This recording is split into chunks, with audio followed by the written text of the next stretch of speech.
When you farm, you just see a full circle of life.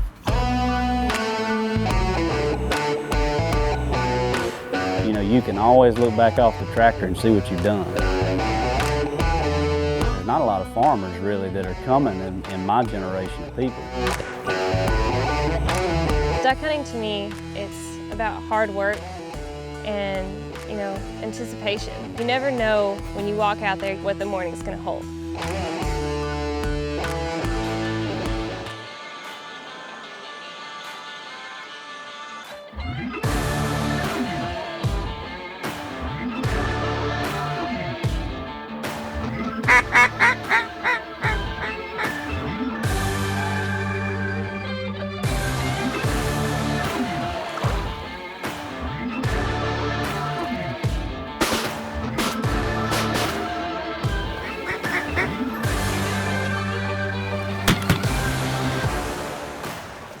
Here they come, here they come.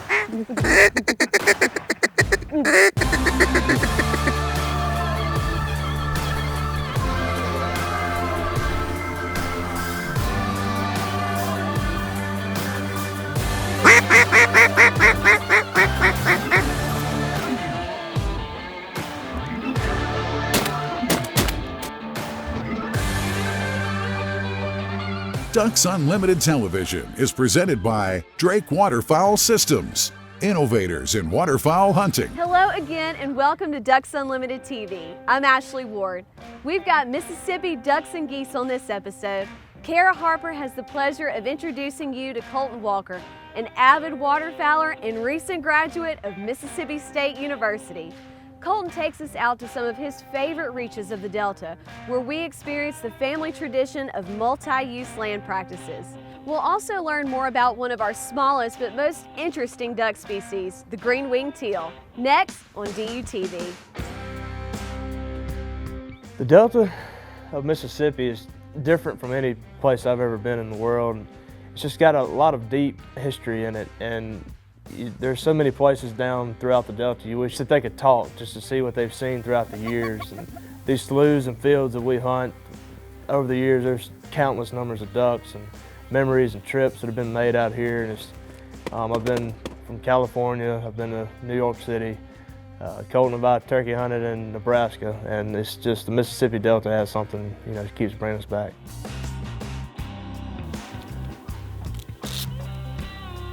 Tucker and I, we went out and we scouted looking for birds first afternoon, and we found the mother lode. It was from one end of the field to the other, and we knew it was going to be a pretty awesome day, but was that there wasn't going to be a lot of wind.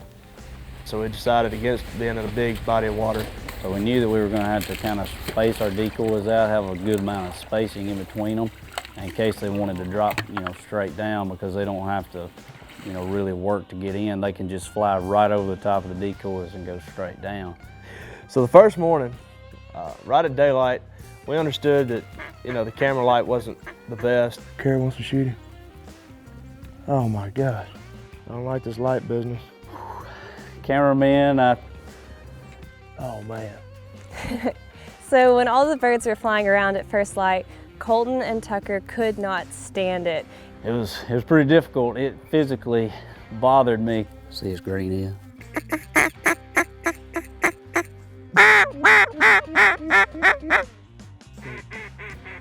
Comes a single. Oh my God.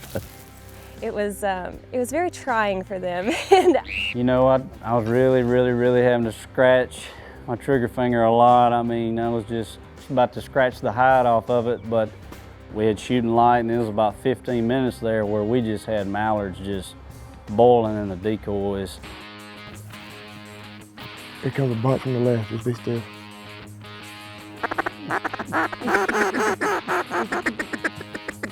Let's put some in the beaks.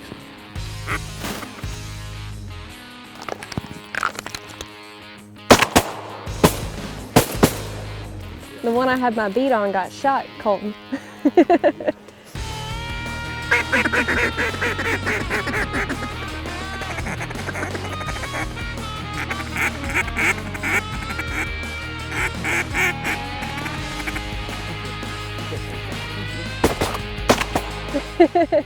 He cleaned up after me. Oh, Tuck, he's clean up, man.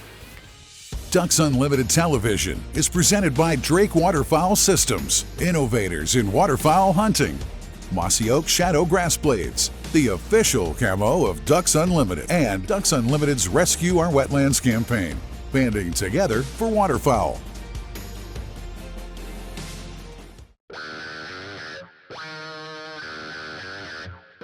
Farming is a huge component of the Mississippi Delta, which makes it in turn a very important component to Ducks Unlimited because it's one of the most important wintering waterfowl areas in the entire country.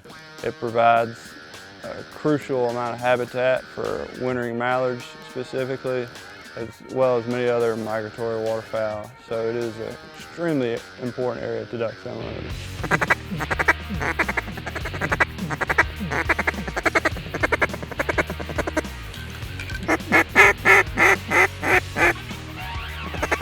Oh, we see a hook. Oh, there's two.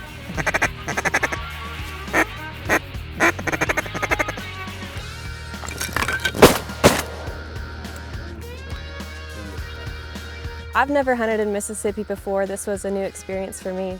And something that, I'm used to in Arkansas is hunting more in the timber. And so it was neat just to see how the birds work a little bit differently because you have multiple groups flying over you at the same time. I'm not used to having to pick out so many different groups of ducks all at once. Like you're calling it these and you got ducks coming from over here and over top. And so I had to really challenge myself to call softer. Yeah, Cara, get ready. Sit down.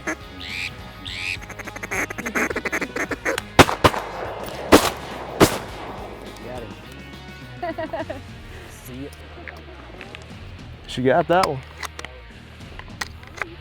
We also tried to have a lot more motion because obviously if the wind's not blowing then your decoys aren't moving, so we tried to have flasher ducks. Now we used a jerk rig too.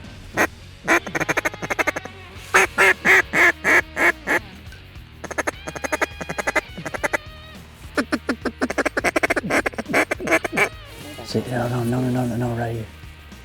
Shoot that thing. Shoot, yeah. You got that. Are you sure? Yeah. You shot like right before I did. Just got done picking up decoys and we finished out our first day here in Mississippi.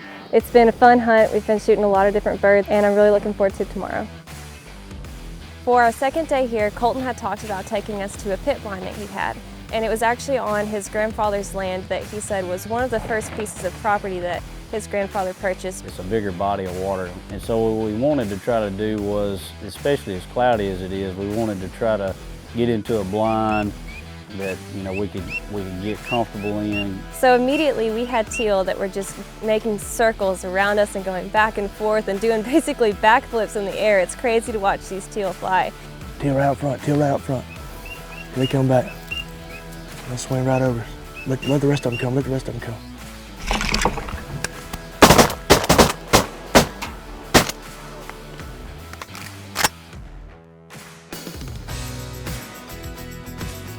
If you have done much waterfowling, you've probably encountered the green-winged teal.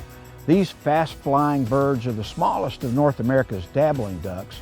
They are well distributed across the country during hunting season, but are most abundant in the Mississippi and Central Flyways, where the coastal marshes and rice fields of Louisiana and Texas provide ideal wintering habitat. Populations of green-winged teal have steadily been climbing. In the latest breeding bird survey, researchers estimated around 4.3 million green wings in the survey area. That's a 70% increase over their long-term average. Green wings are especially dependent on habitats in the boreal forest and parklands of Canada for breeding and nesting habitat. This is an area under increasing pressure from forest management, agriculture, climate change, hydroelectric development, and oil and gas extraction.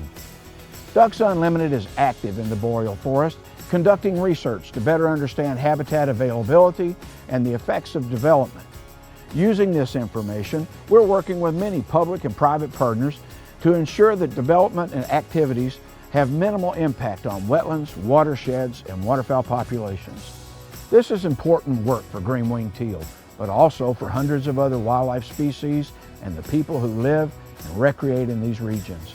Go to ducks.org to find out more about our work in Canada and how you can help.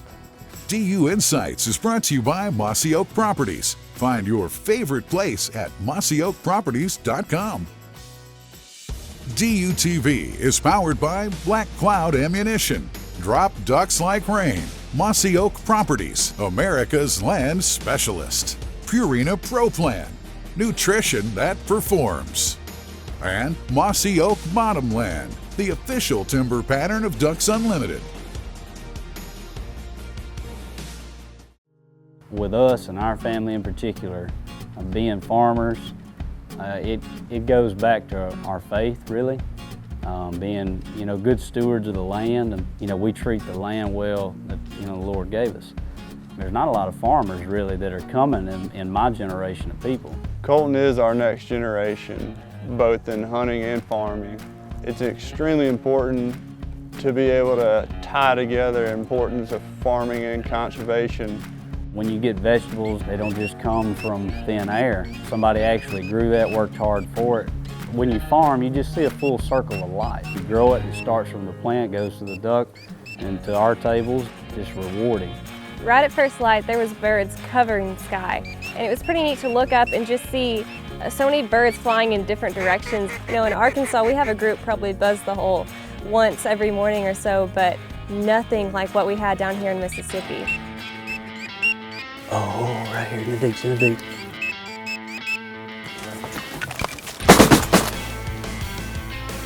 One of the major challenges in Mississippi specifically is twofold, is having the right amount of habitat on the ground and the water on that habitat. So one of the ways that we do that is participating through WRP, so taking some of the marginal farm ground and turning it into restored habitat. Also do that through our rice stewardship program. See if they'll swing across us. They'll turn right at us. Now shoot.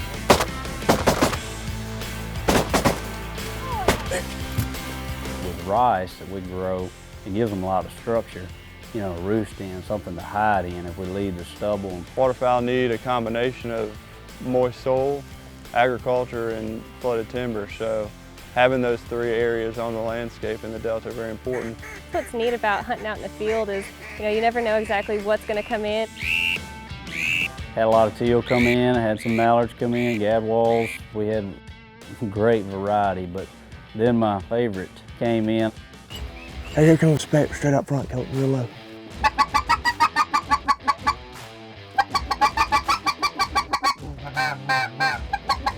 Just hit the call, and as they're coming in, just cupped up, and you can just see their feet just dangling back and forth, and we say then they're finished. Shoot it.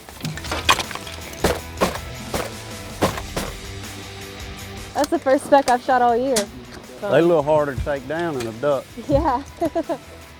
So we were seeing a lot of birds working and a bunch of different species of birds, but whenever you get those mallards that they just hook up and they stick their feet out and they come right in.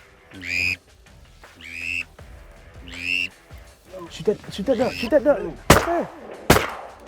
That's something, me as an Arkansas girl, I just love to see it.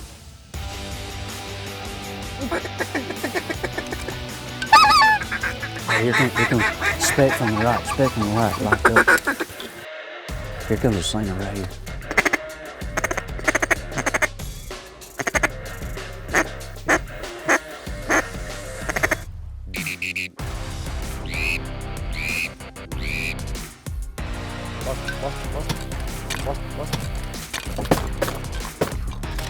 And so having those mallards come in and work really well for us, that was pretty great. There's nothing prettier than a mallard to me, though. You've seen it happen in a duck blind.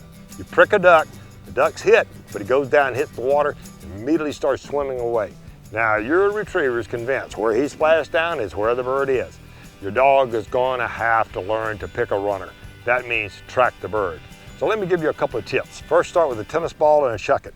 We're going to take the chucket and scent that tennis ball with a roll-on scent. And we're going to basically create a trail. We're going to throw this down the trail, and that little boy here is going to try to make that pick right down that trail. Lost. He's got the line, he's working the line. He's Got to work it out. We've got a nice moist day for good scent. Once we perfect our tennis ball roll, it's time to take it to the water and make it a little bit more realistic. We attach a check cord to a game bird. What we're going to do is lay down a scent line first by rubbing the duck on the ground a bit and give it a good scent start. Then the bird is drugged by the check cord through the brush and around the rammel, just where a duck wounded would likely run. Now we send the dog. We're just going to line him to the fall area and see if he'll make a track. Taz. Loss. The bird should be disconnected at the end of the line, so when he makes the find, he just picks it up and makes the retrieve. The wind is behind him, so he's turning around and picking up the scent more behind him. And here he comes back with a recovery.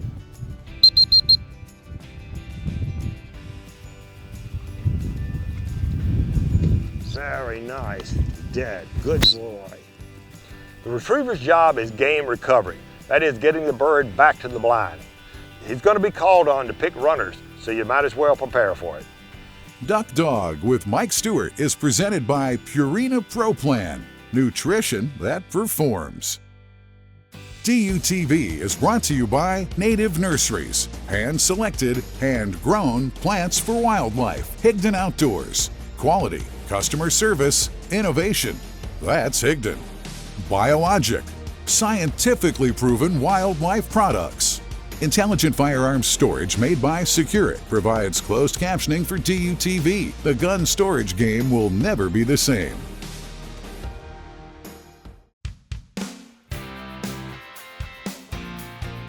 The gun mount is one of the most essential skills in shooting a shotgun well. We wear a lot of layers late in the season. We get all bundled up. And you can tangle your gun up in your coat, miss a shot if you don't have your gun mount dialed in before the season.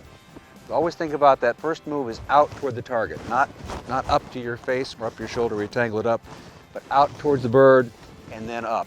The gun comes out to the target, to your face, and you make the shot. If you do it right, you should be able to pull the trigger as soon as the butt hits your shoulder.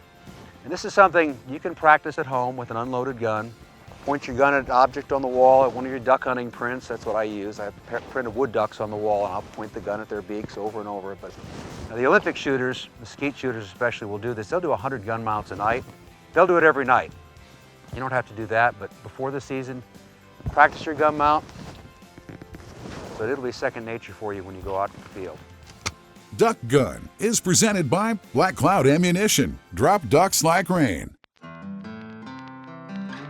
My granddad and my stepdad too, they both say, get off the tractor, you turn around, you look, you can see all the field and how much you dished, how much you plowed, how much you've planted. You go to bed at night, get a great sleep because you're tired, you get up and do it the next day. College is the time for making hunting your own thing and being able to realize what you want to do with the rest of your life. And it's very amazing to see that both Colton and Tucker have embraced that and made that such a huge portion of their life. And we'll definitely continue that on into the future, seeing as how they've done that in college, and we'll be moving on to bigger and better things in the future. It's our last morning here in Mississippi, and it's already starting to mist a little bit, but we're going to go ahead and head out there and hopefully shoot a couple ducks before the rain really starts to come in.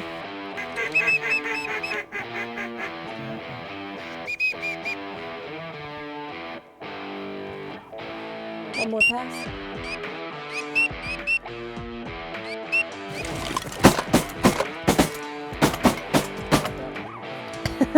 My gun sprayed water all over me. It's one of those mornings that really makes you feel like a duck hunter and makes you just love it that much more. And it's nice to know that the future that I have is selling seed, but not only will I sell seed, but I'll get to work closely with farmers, help them grow it.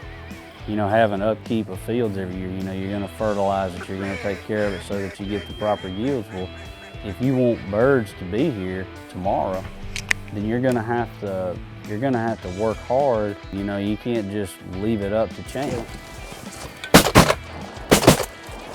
got him. That thing was, it was too close. So what drives me to do what I do is my children. what we've talked about with the next generation. I want to ensure that my kids have the opportunity to do what I'm doing and that their kids have that opportunity. I'm recently married. Of course, we're going to have the talks about having kids one day in the future. And that's something that, it's real for us now. And having an organization like Ducks Unlimited and knowing that they're there for the preservation of waterfowl and wetlands, and now, I'm not just thinking about me. I'm thinking about the future. I'm thinking about my kids one day. And, what Ducks Unlimited is doing is preserving waterfowl, and so I can pass that down to them in the future. And that's something that really hits home with me because it's not just about me anymore, it's also about the next generation. Of all the best outdoor activities, it's hard to beat waterfowling with great companions. The best days last in our memories forever. And when it's a rough outing, the birds will not work, or once you're convinced that the ducks are all together somewhere else, well, we are blessed to remember those days too. Special thanks to Mississippi State Bulldog alumnus Colton Walker and his family for their contributions to waterfowl and Ducks Unlimited. And see you next week on DUTV. Intelligent firearms storage made by Securit provides closed captioning for DUTV. The gun storage game will never be the same.